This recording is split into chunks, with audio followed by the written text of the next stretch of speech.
Video will study about femoral hernia. तो सबसे पहले आपको जानना पड़ेगा कि फेमोरल हर्निया होता क्या है। उसके पहले आपको पता होना चाहिए कि हर्निया क्या होता है। So hernia is the abnormal protrusion of a viscus और a part of viscus from the wall of its containing cavity.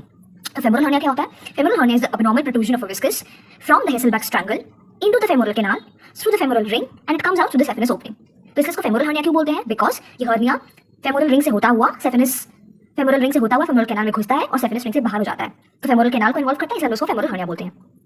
Definition is done. Now epidemiology. So it is more common in women than in men. 20% women में होता है, 5% chances कि वो males में होगा. Then etiopathogenesis. Now to understand etiopathogenesis properly, you should know कि femoral ring क्या होता है, femoral canal क्या होता है और saphenous opening क्या होता है. So focus on this diagram. ये पूरा femoral sheath है, femoral artery है, femoral vein है. This blue colored part that you can see is the femoral ring. ये होता है femoral canal and this is the saphenous opening. तो hernia यहाँ से घुसता है और यहाँ से बाहर निकल जाता है. So ये femoral ring है. You can see that this is a very narrow and tight structure. तो इसीलिए यहाँ से हर्निएशन होने का चांसेस बहुत ज्यादा है बिकॉज़ ये बहुत नैरो स्ट्रक्चर है. Clearly, so this is idiopathogenesis number 1.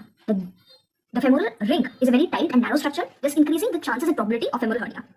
अच्छा, before proceeding further the more idiopathogenesis you should know कि फेमोरल रिंग का बाउंड्रीज क्या है, फेमोरल कैनाल का बाउंड्रीज क्या है. So this is the medial side, this is the lateral side. So laterally can I say that there is a septum that separates the femoral ring and the femoral vein. Medially there is lacunar ligament. अब anteriorly क्या होता है, posteriorly क्या होता है, तो कैसे remember करना होगा. So focus should be here. See, anteriorly inguinal ligament is there. Now how will you remember this? A भी एक vowel है, I भी एक vowel है, so vowel के साथ vowel, anteriorly के साथ inguinal ligament. Posteriorly there is Cooper's ligament. Cooper में P आता है, तो posteriorly में Cooper's ligament. P for pubic bone, तो pubic bone भी आता है. And P for pectineus, that means fascia covering the pectineus. तो posteriorly में Cooper's ligament, pubic bone and fascia covering the pectineus.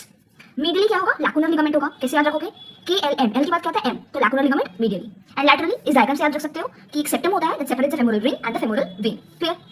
Now you have to know what is the boundaries of the femoral canal. So laterally can I say that there is a septum which is separating the femoral canal and the femoral vein. Medially can I say that there is a lacunar ligament. ऊपर में above femoral ring and below there is saphenous opening. Done with the boundaries of the femoral canal, femoral ring. Now what is the second idiopathogenesis? First one what did I say? that ये femoral ring जो है बहुत narrow है, tight है, तो probability बढ़ जाता है. What is the second idiopathogenesis? So usually what happens that a person has an inguinal hernia और उसको operation हुआ होगा. Now you should know that inguinal hernia में क्या होता है? In inguinal hernia there is a opposition of the conjoint tendon and the fascia transversalis with the inguinal ligament.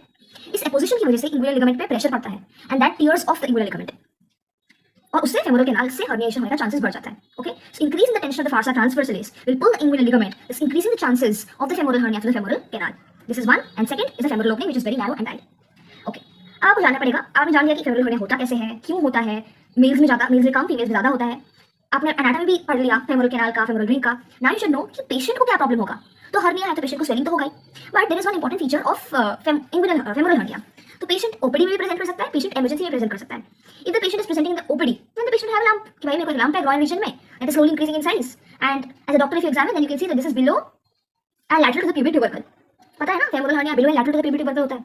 And herniation का सारा फीचर्स होगा कि डॉक्टर मेरा खड़े होने से हर्निएशन बढ़ जाता है, मेरा वॉक करने से स्ट्रेनस एक्टिविटी करने से हर्निएशन बढ़ जाता है, रेस्ट करने से हर्निएशन कम हो जाता है, all this will be same. Expansile cough होता है. But if the patient is presenting in the ER then there are some other problems. They can be intestinal obstruction and there can be strangulation. और strangulation में मतलब क्या होगा? Pen होगा, vomiting होगा, tenderness होगा. Now you should know that strangulation is very common feature associated with femoral hernia. क्यों? क्योंकि femoral hernia मेरे को पता है femoral ring से होता है, femoral canal में आता है, और femoral ring एक बहुत ही छोटा सा स्ट्रक्चर है, तो strangulation का चांसेस बढ़ जाता है. So now you know कि पेशेंट को क्या प्रॉब्लम होगा. Now you know as doctor मेरे को क्या चेक करना है, मेरे को herniation चेक करना है, मेरे को डिटरमाइन करना है कि वो femoral hernia है नहीं, below lateral of the pubic tubercle देखोगे. Now you have to know what are the types of femoral hernia. तो इसमें ज़्यादा ध्यान दो because the names are really confusing. So basically femoral hernia is of 3 types: Logier's, Narat and Crockett. Now what is Logier femoral hernia?